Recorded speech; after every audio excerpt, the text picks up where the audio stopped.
Hey, what's going on everyone? In this video, I'm going to talk about how to progress to your first pull-up. So let's get into it.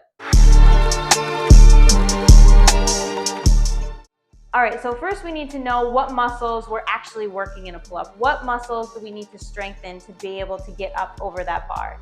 The main muscles that we are using are your lats and your biceps. Those are the biggest contributors to pull-up strength. There are other muscles that are used that are more stabilizing muscles, so your upper back muscles, your rear delts, your core, but the main focus should be your lats and your biceps. So you're going to want to strengthen those to be able to progress to that first pull-up. A couple exercises that you could do are barbell rows. You could do heavy, and do heavy barbell rows, heavy bicep curls, lat pull downs, especially wide grip lat pull downs, anything that's going to work your lats and your biceps. Another great exercise you can add in to help you get better at traditional pull-ups compared to chin-ups would be a Zottman curl, because the Zottman curl is going to work the pronated grip in addition to the supinated grip, so it will translate better to being able to do traditional pull-up. All right, now that we've talked about how to target our biceps and our lats, now we need to talk about what exercises we can incorporate to get us better at that pull-up movement, to actually strengthen the pull-up movement itself.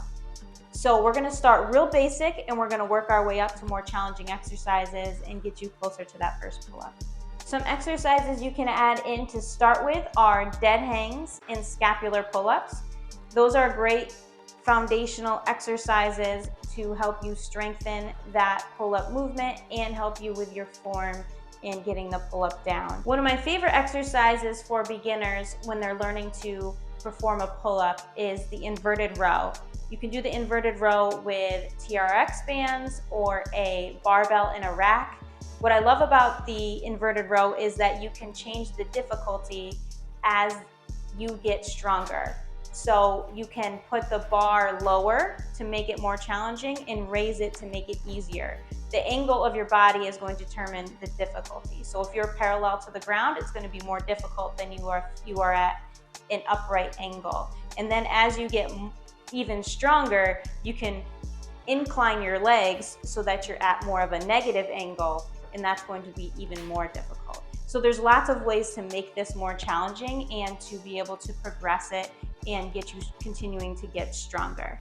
Another great exercise you can add in is a banded pull-up, and this is another one that you can progress as you get stronger. So as you get stronger, you can use a lighter and lighter band to make it more challenging on yourself. And then lastly, two of my favorite exercises to incorporate to get you closer to your first pull-up. Once you get here, you're close.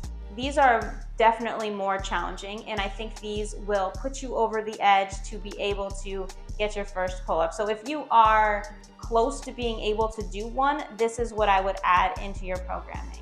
So first one is a isometric pull-up. For this exercise, you're going to jump over the bar or use something that's high enough so that you can step up and put your chin up over the bar, and then you're going to hold yourself there for 3 to 6 seconds and then lower yourself, and then do that again for the desired reps. Another way to do this exercise is to use it to work on your sticking points. So if you can get half a pull-up, then pull yourself up halfway and then hold yourself there for 3 to 6 seconds.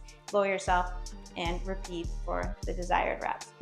And lastly, probably my favorite exercise to get you progressing to that pull-up. I think this one has a ton of carryover and will definitely help you work on that strength to get that first pull-up, but it is very challenging.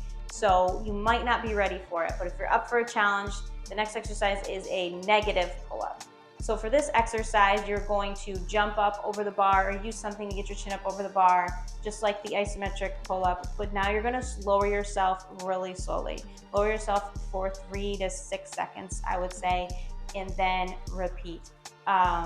This is definitely a very challenging exercise, but it will definitely help you learn to control your body. And at first you may feel like you're a floppy fish up there and you can't hold yourself steady, but over time, the strength will come and you'll be able to get better and better at this exercise, and then eventually get to a full-on pull-up.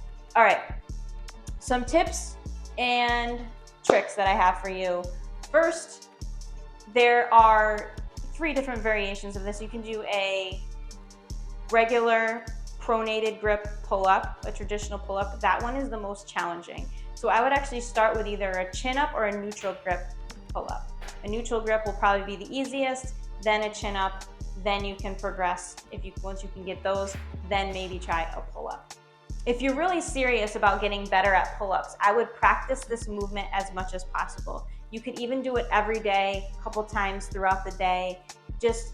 The goal shouldn't be to go to failure when you're practicing. It should just be to do a light version of the exercise. So for example, if you were able to do 5 pull-ups, because this is a great method also if you already can do pull-ups but you want to get better at them.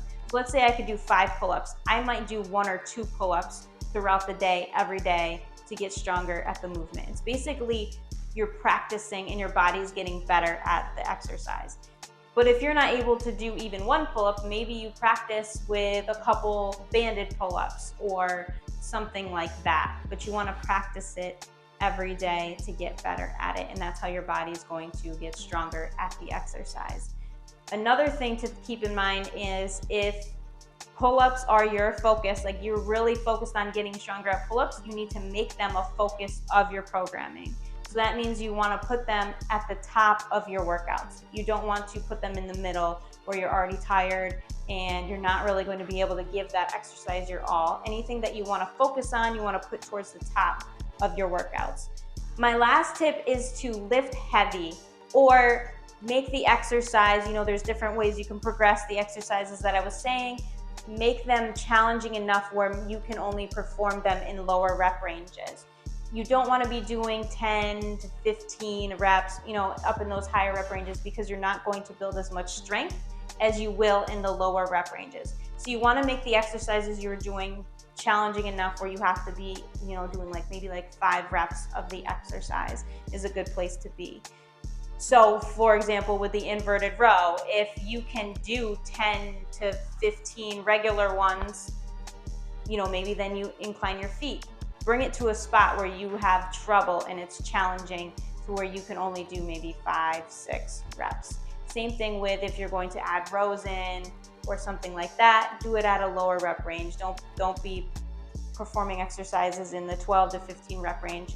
Not that that's bad, it's just not the best for strength.